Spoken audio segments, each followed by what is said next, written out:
వేయమంటుండే. నీ మళ్ళీ మీద నోటు ఎందుకు వేయాలి? నీ మెడిసిన్ ఎక్స్పైర్ అయిపోయింది, నీ పదవీ కాలం ముగిసిపోయింది, అరవింద్ గారి యొక్క పదవీ కాలం ఎక్స్పైర్ అయిపోయింది. రేపు రాబోయే పార్లమెంట్ ఏదైతుందో నిజామాబాద్ పార్లమెంట్ నియోజకవర్గం ఇందూరు గడ్డ మీద కాంగ్రెస్ పార్టీ జెండా ఎగరబోయబోతుందని చెప్పంటున్నాను. మీ అందరి దయాదాక్షిగా అభిమానంతో మొట్టమొదటిగా చేయబోయే కార్యక్రమం బోధన్ చక్కెర కర్మాగారం పునః ప్రారంభం చెప్పండి. పదముకు 15,000 క్వింటల్ 15,000 మద్దతు కల్పింప చేయడం నా బాధ్యత అని చెప్పంటున్నా. మా గల్ఫ్ కార్మికులకు అండగా నిలబడే విధంగా ఎవరి అకాల బాధ గురైనట్టయితే ఆ కుటుంబాన్ని ఆదుకోవడానికి 5 లక్షల రూపాయల ఆర్థిక సహాయమే కాదు, దాంతో పాటుగా కుటుంబాన్ని విద్య, వాయిద్యం, ప్రభుత్వం చేపడే సంక్షేమ కార్యక్రమం అన్నింటిలో కూడా ప్రాధాన్యత చెప్పంటున్నా. మా పీడీలు చేసే ఆడబిడ్డల తల్లి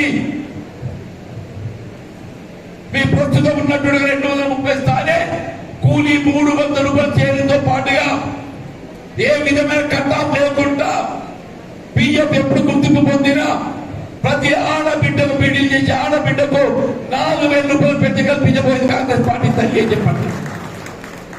దయచేసి ఆలోచించండి చెప్పండి. రైతాంగ రుణమాఫీ అమలు చేయబోయే పార్టీ కాంగ్రెస్ పార్టీ అని చెప్పంటున్నా. యువకులకు ఉద్యోగ అవకాశాలు కల్పించబోయే పార్టీ కాంగ్రెస్ పార్టీ అని చెప్పంటుంది. నిరుద్యోగ యువతకు అండగా నిలబడే విధంగా ఒక శిక్షణ కార్యక్రమాన్ని అమలు చేయబోయేది కాంగ్రెస్ పార్టీ అని చెప్పంటుంది. దయచేసి నేను ఒక రైతు బిడ్డనయా, నేను ఒక రైతు బిడ్డను కాంతారపోండి, నాకు ఎంత ఉంది, వ్యవసాయం ఉంది, 10 ఎకరాల పొలం ఉన్నది, నాటేసిన మామిడి తోట ఉన్నది. దయచేసి నాకు రైతు కష్టంతో తెచ్చి నేను అని చెప్పంటున్నాను. నేను ఒక రైతు కుటుంబం వెళ్ళి వచ్చి నేను ఒక రైతు కుటుంబం వెళ్ళి వచ్చిన నా సుదీర్ఘ ప్రజా జీవితం 4 దశాబ్దాలు 6 పర్యాలు శాస్త్రపడికి ఎంపికైనా ఈ 6 పర్యాలు చెప్పంటున్నా. ఎప్పుడు రైతుకు ఏ ఆపద వచ్చినా, ఏ గ్రామీణ ప్రాంతం పల్లెటూరు వాడికి ఏ ఆపద వచ్చినా, ఏ తల్లిదండ్రులకు ఆడపిల్లలకి ఏ ఆపద వచ్చినా అండగా నిలబడబోయేది ఏం చేస్తుందో మీ సోదరుడు జీవన్ అని చెప్పండి. పెద్ద ఆయన సురేష్ రెడ్డి గారు ఏదైతుందో నాతో ఉన్నప్పుడు పరిచయం, నా అనుభవాన్ని ఏదైతుందో నిజామాబాద్ పార్లమెంట్ నియోజకవర్గానికి దోహదం పడే విధంగా ఉందిలో నాకు పార్లమెంటరీ పోటీ చేసే అవకాశం కల్పించబడడం జరిగిందని చెప్పండి.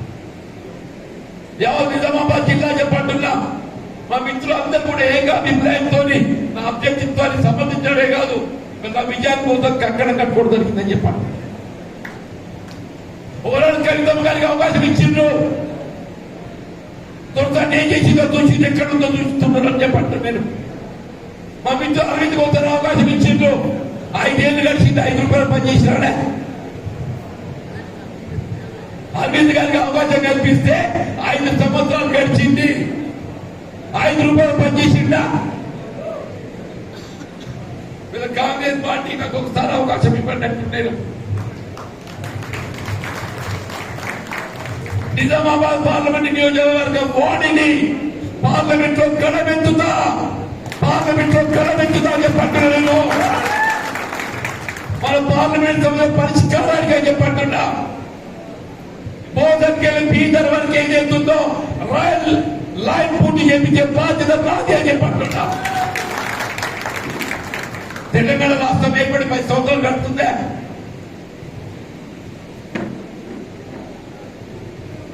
మీరు కవితమ్మ గారిని చూసిందో అరవింద్ చూసిందా? ఏమైందా బీదర్ లైన్? ఆయన అదన్నా నేను చెప్తున్నా. నేను 5 సంవత్సరాల కాలంలో నా జీవిత కాలంలో బోధన నుండి బీదర్కు రైల్లో ప్రయాణం చేతుడు నా బాధ్యత చెప్పండి. బోధన ప్రాంతాన్ని నిజామాబాద్ గడ్డ మీద, ఇందూరు గడ్డ మీద ఏదైతుందో వీళ్ళు అభివృద్ధి చెందే ప్రాంతంగా నిలబెట్టడం నా బాధ్యత చెప్పండి. పెద్ద సుదర్శన్ గారు ఏదైతుందో అకాల వర్షాలు రైతాంగం కొంత ఆందోళనతో ఉండరు, మనకు ఓదార్పు కావాలి. ఎక్కడైనా పంట దర్శన రైతు ఏదైతుందో మీరు ఏ విధమైన ఆందోళన గురి కావాల్సిన అవసరం లేదు. రైతు ప్రభుత్వం మీకు అండగా నిలబడబోతుంది. గౌరవ ముఖ్యమంత్రి రేవంత్ రెడ్డి గారు ఈ రోజు పేర్కొన్నాడు, ఎక్కడైనా ధాన్యం తడిచినా కానీ రంగు మారినా కానీ మీకు ఏ విధమైన ఇబ్బంది లేకుండా ఆ ధాన్యాన్ని సేకరణ చేసే బాధ్యత ప్రభుత్వానికి జిల్లా కలెక్టర్గా ఆదేశించింది.